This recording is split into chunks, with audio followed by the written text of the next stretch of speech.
Bajo la suave luz de una tarde en Maastricht, donde las calles adoquinadas resuenan con el sonido de los violines, André Rieu, el artista que llevó la música clásica a millones de corazones en todo el mundo, se sentó tranquilamente en su sala de música, enfrentándose a profundos pensamientos sobre la vida.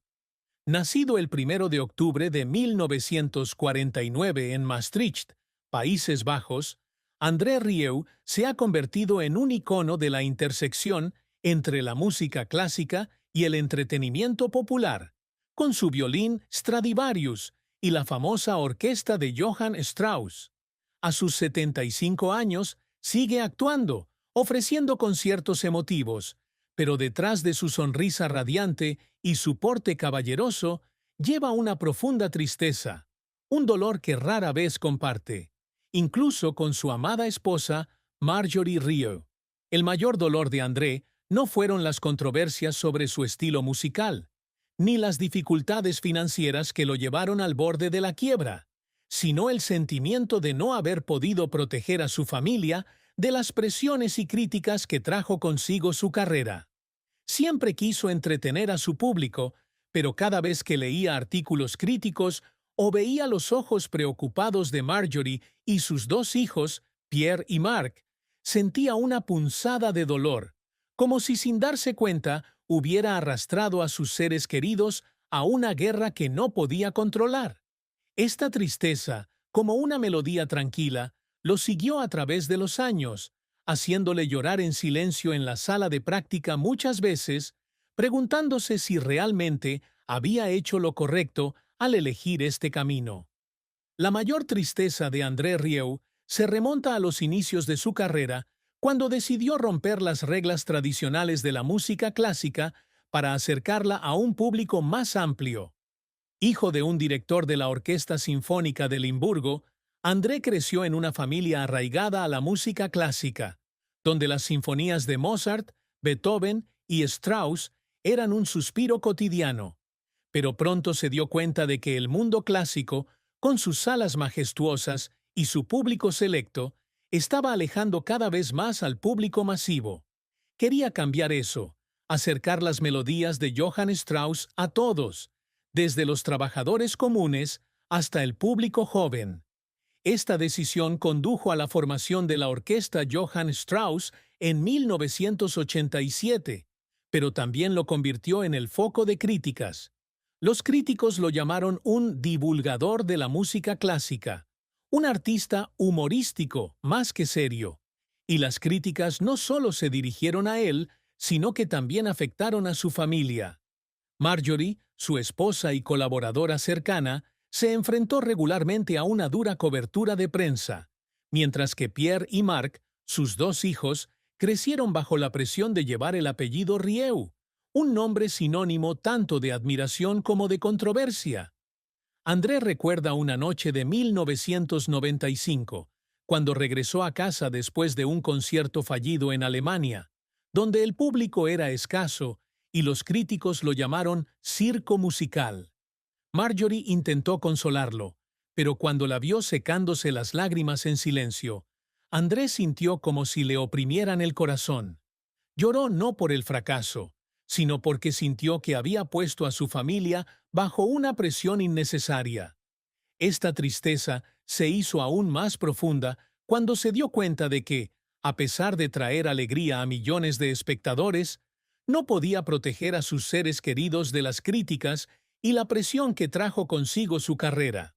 La carrera de André Rieu ha sido un viaje inspirador, desde un joven artista ambicioso hasta un ícono musical mundial, pero no sin sus desafíos y reveses. Después de graduarse en el Conservatorio Real de Bruselas, André comenzó su carrera como violinista en la Orquesta Sinfónica de Limburgo, pero pronto se sintió limitado por las estrictas reglas del mundo clásico. En 1987 fundó la Orquesta Johann Strauss con solo 12 miembros, iniciando su viaje para acercar la música clásica al público a través de conciertos alegres y coloridos. El éxito llegó a principios de la década de 1990, cuando el álbum de 1994, Strauss & Co., se convirtió en un fenómeno, vendiendo millones de copias y lanzando el nombre de André en todo el mundo. Sus conciertos, con elaboradas producciones teatrales que iban desde falsos castillos de nieve hasta bailarines con trajes de la época de los Habsburgo, atrajeron a millones de espectadores en Europa, América, Australia y Asia. Ha vendido más de 40 millones de discos en todo el mundo, una cifra asombrosa para un artista clásico. Sus conciertos en la Plaza Vrijthof de Maastricht, donde actuaba cada año ante decenas de miles de espectadores, se convirtieron en iconos culturales, retransmitidos en directo a millones de personas en todo el mundo. André también dejó su huella con proyectos como el álbum de 2014 Love in Venice, grabado en San Marcos, y los conciertos del 25º aniversario de la orquesta Johann Strauss en 2012. Ha recibido numerosos premios, incluidos los World Music Awards y la Orden del León de los Países Bajos en 2009, en honor a su contribución a la cultura holandesa. Sin embargo, la carrera de André no siempre fue tranquila. Uno de los mayores reveses fue la crisis financiera de 2008, cuando su productora enfrentó deudas de más de 30 millones de euros debido a los enormes costes de los conciertos a gran escala. André compartió una vez que fue en ese momento que sintió que todo se desmoronaba, cuando enfrentaba el riesgo de quiebra y perder la orquesta que había construido desde cero.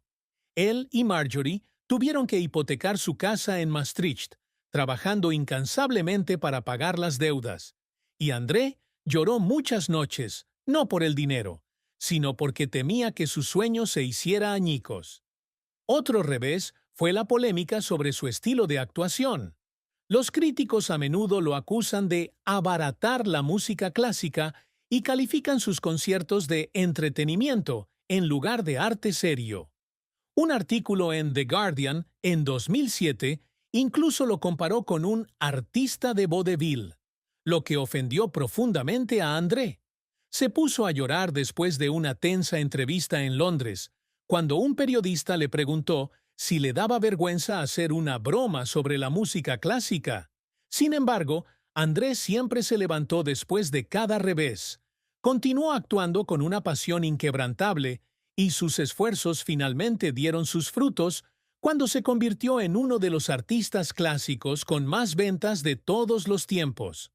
Los logros que André Rieu siempre se esforzó por alcanzar no fueron solo convertirse en un artista exitoso, sino también llevar la música clásica a todas las clases sociales y dejar un legado duradero. Uno de sus mayores objetivos es romper las barreras entre la música clásica y el público, convirtiéndola en una alegría compartida por todos, desde los niños hasta los mayores. A menudo decía que la música de Johann Strauss era música del corazón, y quería que todos sintieran esa alegría, independientemente de si entendían la música clásica o no. El éxito de la orquesta Johann Strauss, con más de 60 miembros y cientos de conciertos cada año, es un testimonio de este esfuerzo.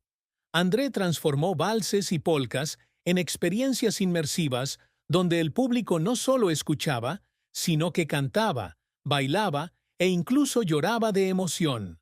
Otro logro fue la creación de un imperio musical independiente, con su propio estudio en Maastricht y una compañía de producción que gestionaba todos los aspectos de los conciertos. Esto le permitió mantener su visión artística sin dejarse influenciar por los grandes sellos discográficos. También anhelaba dejar un legado cultural a Maastricht, su ciudad natal. En 2015 fundó la Academia de Música André Rieu, que forma a jóvenes artistas en violín y música clásica, con la esperanza de inspirar a la próxima generación. Estaba muy orgulloso de ver a su hijo menor, Pierre, involucrado en la gestión de su empresa de fabricación, asegurándose de que su legado continuara después de su partida. Estos logros, aunque requirieron décadas de esfuerzo, son un testimonio del espíritu incansable de André, un hombre que siempre creyó que la música podía cambiar el mundo. Amor y matrimonio de André Rieu, es una historia de compañerismo, sacrificio y amor eterno, pero también de tristeza silenciosa. André conoció a Marjorie Kochman, el amor de su vida, mientras ambos eran estudiantes en el Conservatorio Real de Bruselas. Marjorie, con su agudo intelecto y su pasión por la literatura, conquistó rápidamente a André con su independencia y espíritu creativo.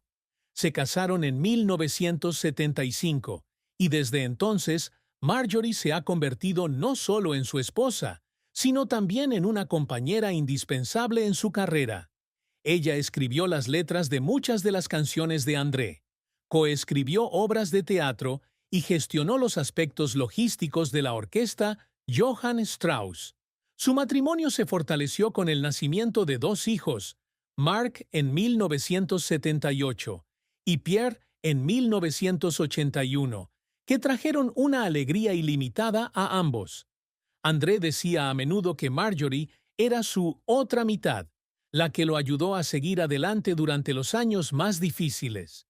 Los momentos sencillos, como cuando paseaban por el río Mosa en Maastricht o se sentaban a escribir música en la sala de estar, son los recuerdos que André más aprecia. A pesar de sus ocupadas giras por el mundo, André siempre intenta sacar tiempo para su familia, desde cenas de fin de semana hasta vacaciones en Italia, donde disfrutan de la belleza de la Toscana. Sin embargo, el matrimonio de André y Marjorie también enfrentó tristeza. Uno de los mayores dolores fue la presión que la carrera de André ejercía sobre Marjorie y los niños. Como artista constante en todo el mundo, André a menudo estaba fuera de casa, a veces durante meses, dejando a Marjorie a cargo del cuidado de Marc y Pierre sola durante sus años de juventud. Una vez, a principios de los años 90, Marjorie expresó su agotamiento por dirigir la orquesta y ser madre, y la conversación dejó a André llorando, sintiéndose culpable por dejar a su esposa con tanto que hacer. O,